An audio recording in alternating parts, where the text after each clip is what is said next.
All right, another edition of Riding Home, special edition, just Matt and Ryan today. 59-21, I think was the final score, Ryan. The biggest takeaway, however, was the defense, particularly the run defense. They gave up 200 and I believe 26 yards on the ground to UMass in the opening drive of the game. You know, UMass gets the ball, 71 rushing yards on their opening drive. They score, I think, to the right. To the right. Really poor effort, poor tackling. Daniel Harris at cornerback couldn't do much of anything against the run or the pass. And we'll talk about the offense in a little bit because Carson Beck had a nice day. He wasn't perfect. There were some throws he'd like to have back. 4 touchdowns, no turnovers. But the defense giving up multiple explosive runs was troubling. And I mean, what do you think? I mean, it starts and ends with the defense, I'd say. And again, we'll talk about the offense in a little bit. But Ryan, they got to tackle better. That was awful. No, look, over 200 rushing yards to a UMass team. That's not acceptable. Kirby was frustrated in the press conference. He said they didn't play to their standard on defense, right? No kidding. Championship standard is high. They hold themselves. And look, when we nitpick in these videos, right, we're talking about a championship contending football team. That's the team we cover. That's what we're covering. And that's why you got to complain about the tackles. Complain's not the right word. We're analyzing what's going on. Criticize. They played like crap against Mississippi State defensively. And then the next week they went on and they crushed Texas in that facet of the game. They crushed Clemson. So you don't look at this game and get super concerned because sometimes Georgia just does this against worse opponents and they don't really get up for the game. It's a weird game. It's a 12:45. Kirby's already thinking about the Georgia Tech game. They want to put that game to bed today. They want to get this over with. They want to recruit and they want to move on to Georgia Tech. But just to add on the other thing, Nate Frazier, big day. They didn't get all the freshmen and all the younger players in that they wanted. That's one of the things that they failed to do today. But younger guys did contribute. Obviously, he's been a main contributor. Chauncey Bowens gets in there. Georgia offensively did exactly what it needed to do. It didn't really struggle. I think they had 1 turnover on downs. That was it. No punts. Didn't punt at all. So they did what they needed to do. They just needed to win the game and move on to the next one.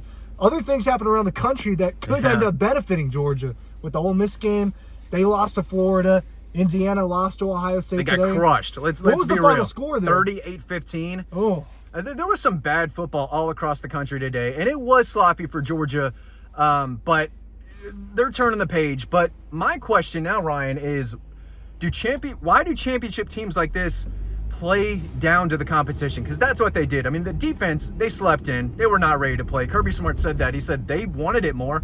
They were more physical. I think they may have rushed for more total yards. I have to go back and look at the number. I think they did. I was looking at the numbers. And that kid could not throw the football. No, he couldn't. He couldn't. I think in the first handful of drives, they only had 4 pass attempts. They were just running all over Georgia. That was a big problem. I mean, we talk about those 200 yards. Didn't 70 of them come on that first drive? Yeah, 71. Their quarterback had a big run down the field early in the game. I think they had another running back have a 38-yarder. It was not great there, but it was a vanilla scheme, and the defense just didn't come out striking. They didn't swarm to the football. They weren't playing fast. They weren't getting off blocks, and it just didn't look as easy, as efficient, and that's okay. I mean, they're going to play better against Georgia Tech. They know what's at stake. It's a rivalry game, and they better control the run game a little better and keep an eye on that quarterback. Aaron Philo can move a little bit. He ran through NC State for that game-winning touchdown 2 nights ago. They'll be ready to play, but you would like to see them come out today, get the game over with a little earlier. And that, Kirby said that too. He said, I wish we could have got the younger guys in there a little more. But we saw Chris Cole, who's an absolute monster at linebacker. Yeah. Ellis Robinson came into the game. They've got some issues at the cornerback spot. It ain't Julian Humphrey. Daniel Harris ain't the guy. Maybe we'll see Ellis Robinson, but the piss-poor tackling that some of those players had today, if I'm Kirby, I'm having a big meeting with Daniel Harris for sure, being like, bro, what are you doing out there? What are we talking about? They just had a whole meeting about that this past week. I think everybody saw what blew up on social media, and it was them having Brett Thorson, the punter, come in there and give them a speech about tackling because he saw the huge tackle he had against Tennessee last week. And then they did it again. I mean, the success that UMass had running the football, part of that was because of the poor tackling. Side note, there's not going to be a traffic rant today, right? If you came here for a Dean traffic rant, sorry. I'm calm right now, and there's really not traffic. A minute ago, I didn't even see a car on the road. That's what we're dealing with here. The young Chris Cole made a heck of a play. He's a baller. Went and scored. And at this point, you know how a couple of years ago Kirby said we don't have 11 starters on defense because they rotate and they consider more than their staff considers more than that starting 11 as the starting defense.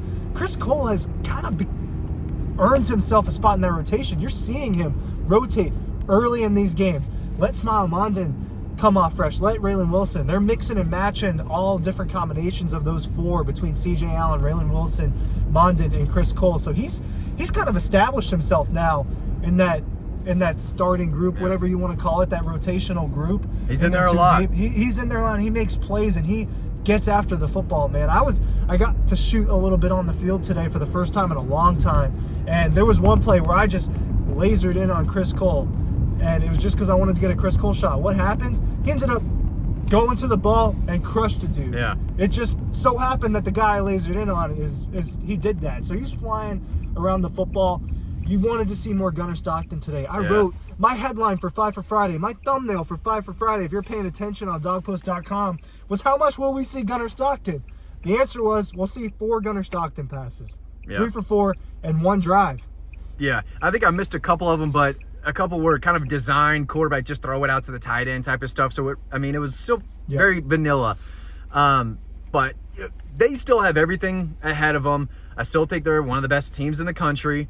They just didn't come to play today defensively. Again, the offense, touchdown. In their first 4 drives, field goal, a few more touchdowns. Yep. So they came to play. They did their job. And defensively, they made plays towards, garbage time. KJ Bolden had an early fumble. I mean, that second drive, it's 7-7. UMass is marching down the field again. They're inside the 15, I think. They had a big pass interference call that backed them up, and then a Warren Brinson sack. So they're out of field goal range. They punt. Georgia marches down the field. They go 14-7, and that's when you're saying, okay, they're waking up. They're moving. They're getting stops. They're scoring. And then the defense just kind of gave up more plays throughout the game. I think you've got to give UMass a little bit of credit. That little quarterback can move, and those running backs were running hard, and you could tell they were giving it everything they had, and they did want it more, and I think they were winning the battle in the trenches for that first half. At least their offensive line, their what am I trying to say? Their offensive line, I thought, did a really good job handling Georgia's front, but again, I don't really think a whole lot was schemed by Glenn Schumann to attack them. It was pretty basic, pretty vanilla. At the same time, Ryan, you got to tackle. Tackling is still fundamental, and they weren't doing that very well today. Yeah, that's one of the things that they've struggled with all season, right? And it's just, at this point, it's just a part of who they are. It's a defense that does not tackle at an elite level, and they're going to have to deal with that. I think that we've seen enough games of that to be able to say that. Another problem I saw that continued today that I was, you're hoping, hey, maybe they get this solved is the drops from the receivers. Still a handful of drops, right? If you just look at Carson's numbers, 11 incompletions, I think at least 4 of them were just straight up balls in the receiver's hands. This is a catchable football. Yeah. And it's a problem. Dom Lovett's dropping like 2 a game. Yeah. One of them's at least on like a tunnel, a bubble screen per game where it hits him in the hands and he just drops it. I don't know if he sees a defender right in front of him and he makes like a quick little reaction not to get hit. I don't know, and I'm not trying to, put that on him like that, but there have been several times this year where it's a contested catch. He's about to get lit up if he catches it, and he just kind of doesn't, right? But we saw a little Sokovie White in there. Aaron Smith had a long touchdown. Oscar Delp had another touchdown, his 3rd in 2 weeks. But again, it's a lot of the plays are pretty basic that we've seen throughout the year. Yeah. We'll see if they try to mix it up against Georgia Tech, or if Mike Bobo just kind of holds on to a few plays, for the playoffs that he wants to throw out there. But basic game, they won. They almost covered thanks to the garbage, defensive touchdown at the end. But Still a lot to clean up before Georgia Tech. They need a big week of practice, especially defensively, to lock back in and clean things up. Yeah, no, and you're talking about a basic. They actually showed a lot of different formations. I thought that was interesting. You saw on offense. Yeah, on offense. Okay. You saw a lot of empty. You saw they bunched up for a few plays. I thought that they actually, as basic as the play calling actually was, you saw a little bit out of different formations. Yeah, out of different formations. But like Matt said, they ran plays they run all the time. That touchdown to Oscar Delp, that's something they used to run the Brock Bowers all the time. Bowers has scored. Yeah, Bowers scored multiple touchdowns on that play. That's a great play by Delp, by the way. Those are the kind of plays you thought you were going to see on a regular basis from him this season. Yeah. He's finally come alive. You're close to that situation. You covered Oscar Delp pretty closely. I mean, this is what we expected. Yeah, and this is what he and I think his family expected before the season too. So it's nice to see him coming along. He's always been a really good blocker, and we saw more from Lawson Lucky. Jaden Riddell had a really nice play towards the end of the game, almost scoring. Number 23, kid can play. There was a few plays before that actually where Gunnar Stockton was pressured and he throws the ball just a little bit too far. It could have been a touchdown pass to Jaden Riddell. I think I wrote in Final Feelings like there's a handful of players I wanted to see. Jaden Riddell was one of them. Yeah. You see clips of him. You see him just in warm-ups. You see, I've gotten to see a little bit of practice over the last year. He's a guy that kind of seems like he could be a really freaky player for them. He could be a really good player on offense. I think that they got more people involved on offense today during the actual portion of the game that was competitive, right? Before they pulled everybody. A lot of Sokovie White. You saw a lot of, not that he was getting the ball a lot, but like Bowens, you got Dwight Phillips in there a couple times. Cole Spear had a really nice catch. Had a really nice grab. So they did mix it on offense. They're also dealing with injuries on offense. Yeah. Dylan Bell's still out. Trevor Etienne's still out.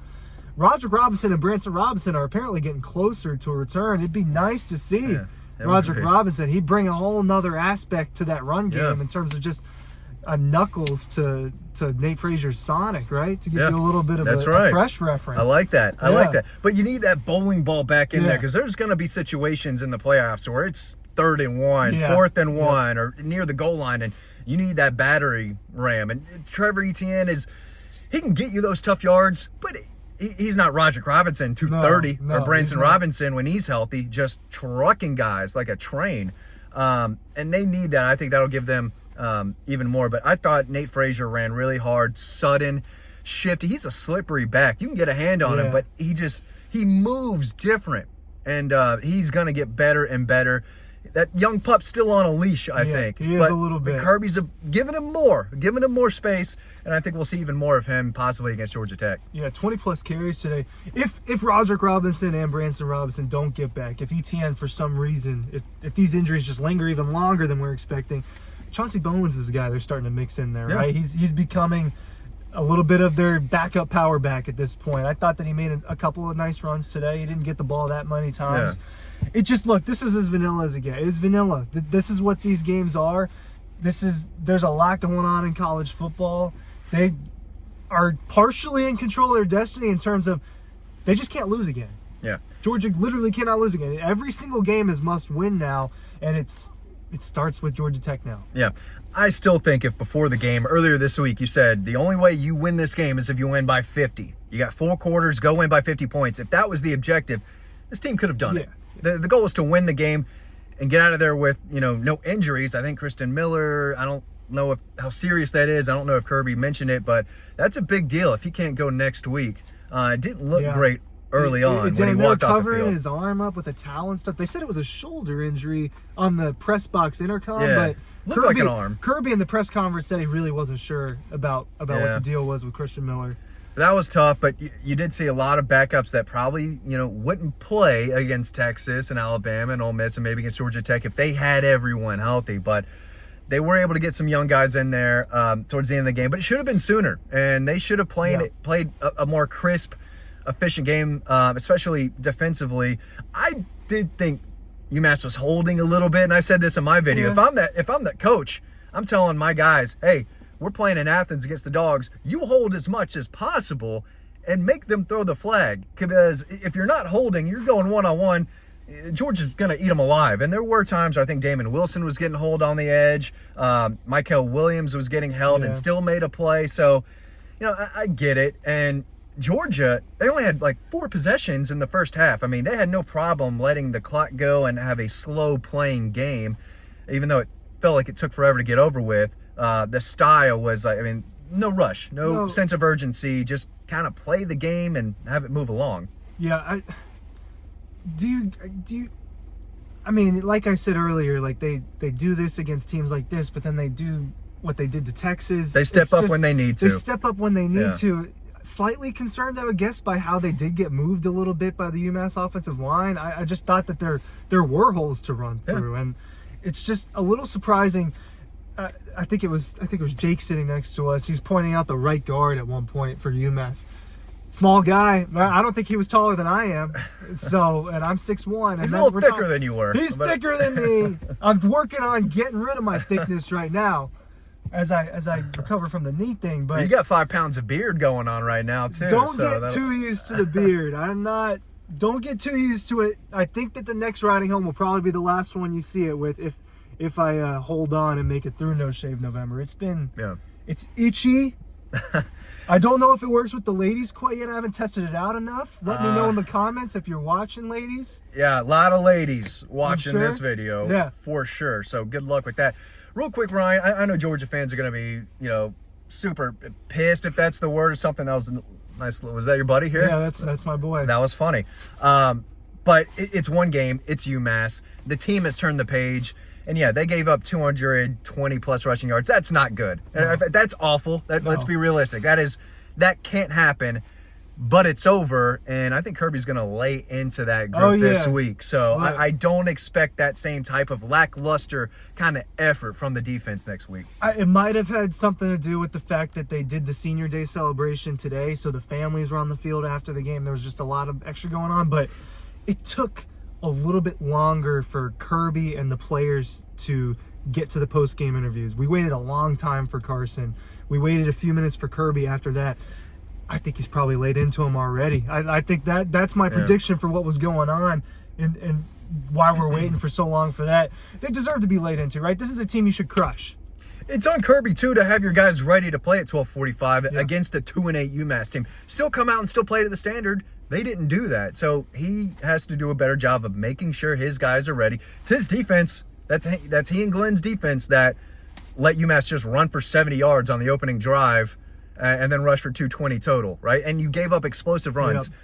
Not great. It's not the end of the world. This game does not matter moving forward. It's just a game that happened on to Georgia Tech. They got to play better and they got to tackle better, but this game means nothing tomorrow. Yeah, it's already – I think that they're already moving on from it in the next handful of hours here. They're putting it to bed. We're going to put it to bed. Focus on Georgia Tech. Any final thoughts? Are we done? No Dean? No Dean. The Dawgs are 1 win away from clinching their spot in the playoffs, and it's starting to look like a home playoff game, which is very beneficial. Yeah, I think this was a really good day for Georgia football in the big scheme of things. Maybe not in the first and second quarter on defense, but from big picture, this team I still think can win a national championship. They've got to do it, and they've got to put a more complete, effort together, especially than they did today. All right, I'm about to smash some pizza. We'll see you guys.